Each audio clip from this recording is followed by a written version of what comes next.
সুজন এগ্রোতে নতুন অতিথি দেশি গাভীর বাচ্চা জন্ম নিল। আসসালামু আলাইকুম, স্বাগতম সবাইকে সুজন এগ্রো চ্যানেলে। আজকে আমাদের খামারে একটা যেরকম খুশির দিন এবং তেমনি একটা উৎকণ্ঠার দিন। এই যে দেখতেছেন এই গাভীটার মল ভাঙতেছে। যে মানে এটা কিছুদিন আগেও আপনাদেরকে দেখাইলাম যে গাভীটার বাচ্চা হবে। তো বাচ্চা হওয়ার আগ মুহূর্তে কিছু সিমটম আপনাদেরকে দেখাচ্ছি, যে এই যে দেখতেছেন যে প্রজনন পথটা আর কি, ওইটা অনেক ফুলে গেছে। আর তার সাথে আপনার কিছু মল আসতেছে, এতটাই ফুলতেছে। তো রাত্রি দেখেন, তো এই পজিশন নিয়ে শুয়ে পড়ছে, হয়তো একটু ব্যথায় পাচ্ছে এরকম। অন্যান্য গরুগুলা বিশ্রাম নিতেছে। আর ওইদিকে আমাদের লাল গাভীটা, যেটা আমাদের খামারের প্রধান গাভী বলা চলে, তো এটাই আর কি সেই পুরোনো গাভী। এটা থেকেই প্রজনন করিয়ে এতগুলা গরু হয়েছে, আলহামদুলিল্লাহ। তো যেমন খুশির খবর রয়েছে, তেমনি আমাদের দেশি গাভীটি ইতিমধ্যেই এই বাচ্চাটা দিতে দিতে প্রায় আপনার ভোর 5টা বেজে গেছে এরকম। তো এখন সকাল হয়ে গেল, আমরা শুয়ে পড়ছিলাম যে বাচ্চাটা গরু কখন দিবে না দিবে। তো সেই জন্য পরে আবার কিছুক্ষণ 2 ঘন্টা ঘুম পাড়ার পরে আমার পরবর্তী সময় উঠে দেখি যে বাচ্চা হওয়ার সিমটম শুরু হয়েছে, মানে পা আর মাথাগুলো বের হয়েছে। তখন আসলে ভিডিও করার মতন পরিস্থিতিতে ছিলাম না, কারণ ওরকম লোক ছিল না, তো সেজন্য ওই ভিডিওটা করতে পারিনি। আমরা এই বাচ্চাটা হওয়ার সাথে সাথেই একে মানে দুধ খাওয়ানোর ব্যবস্থা করেছি, মানে দুধটা দিছি শাল দুধ, যাতে এটার রোগ প্রতিরোধ ক্ষমতা বৃদ্ধি পায়। তো বাচ্চারা যখন হয়, তো এই গাভীরা আমরা কিছু যত্ন নিই, সেটা হচ্ছে কিছু জায়গাটা হচ্ছে একটু শুকনা জায়গায় দিই। তো এটা আমার এই উঠানের মধ্যে আছে।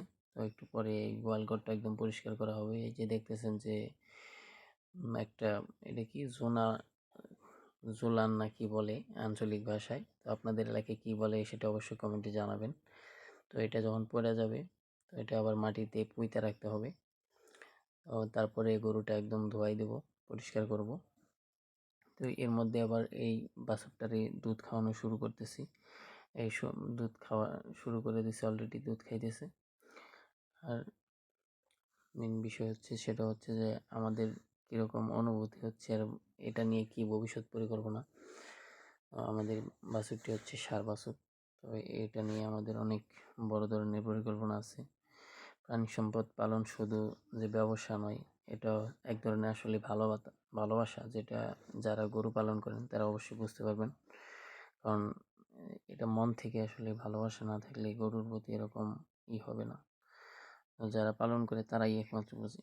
আর ভবিষ্যতে এটা নিয়ে আমাদের অনেক বড় পরিকল্পনা আছে, যে সুজন এগ্রো একটা মোটামুটি একটা ভালো একটা গরুর খামার করবে। অলরেডি আমরা দেশি গরু নিয়ে কাজ করতেছি। তো এইখানে আর কি এটা শাহিয়াল বীজ দেওয়া হয়েছিল এই গাভীটাতে। আর গাভী যখন বাচ্চা দেয় তখন চেষ্টা করবেন যে কিছু পানি আর ভুসি এগুলা মিশাইয়া আপনার পানি খাওয়ার চেষ্টা করুন, কারণ গাভীর পর্যাপ্ত পানির পিপাসা পায়। আমি নিজেও আজকে এটা খাবার দিয়েছিলাম, বুঝতে পারছি যে কতটা পানি পিপাসা পায়। তো এটা পানি পিপাসার পর একমাত্র এতটাই পায় যে ওই সামনে যা পায় তাই খাইতে নেই, এরকম একটা পাগল করা হয়ে যায়। তো এগুলোর প্রতি খেয়াল রাখবেন। আর এই যে এগুলো দেখতেছেন, এগুলো হচ্ছে আমাদের যে দেশি গরুর আরও যে সদস্য আছে। তো এই যে সাদা, এটাও প্রেগনেন্সি অবস্থায় আছে। এগুলো তো ষাঁড় বাছুর। আর এই পাশে দেখলাম বকনা বাছুর। আমরা আসলে মূলত ভবিষ্যতে খামারের যে দুধ উৎপাদনকারী হব তা না, অন্য কারো যে দুধ উৎপাদন করতেছে এরকম না, শুধু আমরা দুধ উৎপাদনের দিকেও এগোচ্ছি। আরেকদিকে হচ্ছে যে আমরা যে দেশি গরুর যে বছর শেষে একটি করে বাছুর হয়, তো সেদিকে আমরা খেয়াল করতেছি।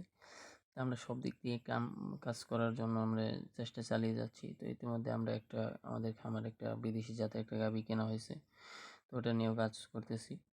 আর সব মিলিয়ে আজকে আমাদের খামারের এতটাই খুশি বা আনন্দের দিন, যেটা বলে বোঝাতে পারবো না। কারণ আমাদের খামারে একটা নতুন মেহমান আসছে, সেই জন্য আসলে আমরা অনেক খুশি। সবাই দোয়া করবেন যাতে বাচ্চার মা এবং এই ষাঁড় বাছুর দুইটাই ভালো থাকে। আর বিশেষ করা হচ্ছে যে আমাদের জন্য দোয়া করবেন, আমরা যেন এই ভিডিওগুলো আপনাদেরকে রেগুলার দিতে পারি। আর আপনি যদি অবশ্যই এই ভিডিও যদি ভালোবেসে থাকেন বা আমাদের চ্যানেল যদি সাবস্ক্রাইব করে না থাকেন, তাহলে অবশ্যই এখনই সাবস্ক্রাইব করে নেবেন। আর মেন কথা হচ্ছে যে আপনি যদি এই গাভীর ভিডিও বা দেশি গরুর ভিডিও আরও পেতে চান বা কোনো পরামর্শ পেতে চান, তাহলে অবশ্যই আমাদের কমেন্টে জানাবেন, কমেন্টে জিজ্ঞাসা করবেন। আর কারোর যদি কোনো প্রশ্ন থাকে বা জানা থাকে, অবশ্যই কমেন্ট করবেন। আর বিশেষ করে যে আমাদের একটা নতুন মেহমান বা ষাঁড় বাছুর হয়েছে, তো বাছুরটা কেমন হলো, তো এটাও কমেন্টে জানাবেন। আর বেশি বেশি সবাই লাইক, কমেন্ট, শেয়ার করবেন, সাবস্ক্রাইব করবেন। আমি আসলে নতুন করে শুরু করেছি, তো এগুলা নিয়ে হয়তো অনেক কিছুই আমার ভুল ত্রুটি হয়, তো সেগুলো ক্ষমা দৃষ্টিতে দেখবেন। এবং সবাই দোয়া করবেন আমার খামারের জন্য, আমার খামারে যেন আমার আল্লাহ রাব্বুল আলামিন বেশি বেশি বারাকা দান করেন। সবাই ভালো থাকেন এবং সুস্থ থাকেন। আমরা যেন ভবিষ্যতে আরও এই গরুর ভিডিওগুলো দিতে পারি, সেটার জন্য দোয়া করবেন, যেন নিয়মিত আপনাদেরকে এগুলার ভিডিও এবং আপডেট দিতে পারি। এই ষাঁড় বাছুর, আজকে যে বাছুরটা হইলো, এই গরুটার নিয়মিত আপডেট যেন দিতে পারি। ইনশাল্লাহ প্রতিদিন আপডেট দেওয়ার চেষ্টা করব, যে বাছুরটা কেমন থাকে বা কেমন হয়। যদি আপনাদের যদি ভালো লাগে, তাহলে অবশ্যই কমেন্ট করবেন এবং জিজ্ঞাসা করবেন যে গরুটা কেমন লাগছে আপনাদেরকে, বাছুরটা কেমন লাগছে, এটা জানাবেন। গরুটার অবস্থা বেহাল, এটা ধুয়াই দেওয়া হবে, একটু পরে গোসল করাবো। আগে ঘরটা পরিষ্কার করব, তারপরে আর জুলানটা পড়লে ওটা মাটিতে পুঁতে রাখবো। ভালো থাকেন সবাই, আসসালামু আলাইকুম।